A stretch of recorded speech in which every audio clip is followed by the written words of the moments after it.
कहानी गरीब की बेटी। एक बार की बात है, एक गरीब लड़की रीना व उसकी मां लक्ष्मी सड़क पर जा रहे थे। वह अपने गांव से काफी दूर पहली बार इस शहर में आए थे। कुछ आगे आकर वह दोनों एक चाय वाले की दुकान पर रुक गई। कुछ पल यहाँ वहां देखने के बाद लड़की की मां लक्ष्मी दुकान वाले के पास पहुंची और उससे कहने लगी, भैया हम आज ही सोनापुर गांव से आए हैं।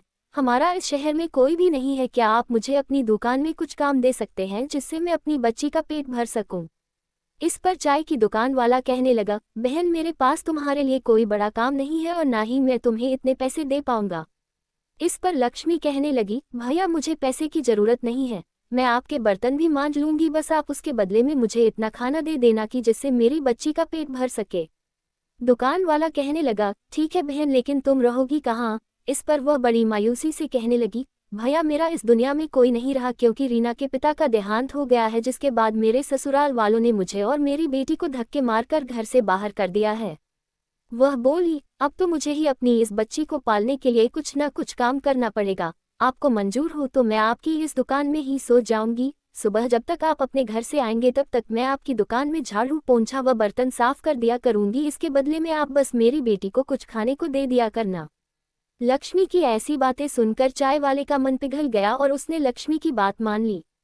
दोनों माँ बेटी वही दुकान में रहने लगी और काम करने लगी। ऐसे ही उनका समय बीतने लगा। एक दिन चाय वाला उससे कहने लगा, बहन मैं तुम्हारे लिए पास के कारखाने में बात करूंगा जिसमें मेरी चाय जाती है। उसके मालिक का स्वभाव बहुत अच्छा है। उनके पास तुम्हारे लिए कोई काम होगा तो वह तुम्हें अवश्य ही काम देंगे, जिससे तुम्हें व तुम्हारी बेटी को एक अच्छा ठिकाना मिल जाएगा। ये कहकर चाय की दुकान वाले भैया ने जब कारखाने के मालिक से उन दोनों के बारे में बात की तो मालिक ने कहा, ठीक है, हमारे घर पर एक काम करने वाली की आवश्यकता है, इसलिए तुम उसे हमारे घर भेज देना। वह चाय वाला लक्ष्मी व उसकी बेटी को मालिक के घर भेज देता है, जहां पर मालिक की पत्नी लक्ष्मी को घर का पूरा काम समझा देती है और साथ में ये भी समझा देती है कि तुम्हारी बेटी रीना मेरी बेटी समायरा से दूर रहे, जिससे उसे किसी भी तरह के इन्फेक्शन या बीमारी का खतरा ना रहे। एक दिन लक्ष्मी रसोई में काम कर रही होती है कि अचानक उसकी बेटी रीना के चीखने की आवाज़ सुनाई देती है। लक्ष्मी भागकर वहां जाती है तो देखती है रीना ने समायरा की फ्रॉक हाथ में ले रखी है और उसे देखकर बहुत खुश हो रही है। इतने में मालकिन भी वहां आ जाती है और लक्ष्मी व रीना को डांटने लगती है। वह कहती है, लक्ष्मी मैंने तुमसे कहा था ना कि समायरा की किसी भी चीज़ को मत छूना और उससे दूर रहना। ये कहते हुए मालकिन समायरा की उस फ्रॉक को रीना को ही दे देती है और कहती है, अब इस फ्रॉक को तुम ही पहनना। ये कहते हुए गुस्से से यह कहते हुए चली जाती है। एक दिन मालकिन व लक्ष्मी पास के बाजार में सामान खरीदने साथ में जाती है और रीना व समायरा घर पर अकेली रह जाती हैं। वह दोनों अलग अलग खेल रही होती है कि अचानक समायरा को चक्कर आ जाते हैं और समायरा बेहोश हो जाती है। तभी पास ही खेल रही रीना की नज़र समायरा पर पड़ जाती है और वह भागकर उसके पास पहुंच जाती है। रीना समायरा के ऊपर पानी की बूंदें डालती है जिससे उसे होश आ जाए, पर समायरा अपनी आंखें नहीं खोलती।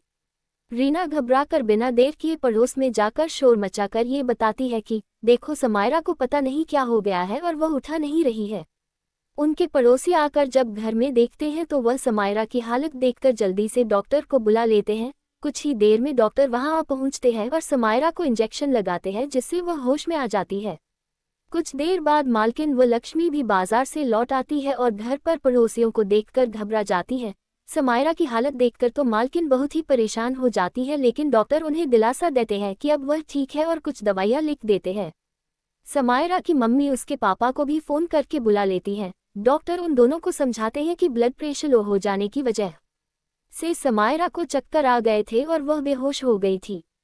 ऐसे में अगर सही समय पर रीना पड़ोस में जाकर लोगों को नहीं बुलाती तो कुछ भी हो सकता था। वह रीना की बहुत तारीफ करते हैं और कहते हैं, अगर ये समझदार लड़की यहाँ ना होती तो पता नहीं आज क्या हो जाता। डॉक्टर की यह बात सुनकर समायरा के मम्मी पापा बहुत खुश होते हैं और रीना व समायरा को साथ में खेलने की इजाज़त दे देते हैं, जिससे लक्ष्मी की परेशानी और भी सुलझ जाती है। अब वह खुशी खुशी मन लगाकर उनके घर में काम करती थी और अब उसे अपनी बच्ची की भी चिंता नहीं रहती थी, क्योंकि अब रीना और समायरा सारा समय साथ खेलते रहते थे। इस प्रकार एक गरीब माँ और उसकी बेटी जिसका कोई सहारा नहीं था, उन्हें सहारा मिल जाता है और खुशी खुशी उसका जीवन व्यतीत होने लगता है। इसलिए हमें कभी भी जीवन की कठिनाइयों के सामने हिम्मत नहीं हारनी चाहिए और डटकर उनका सामना करना चाहिए।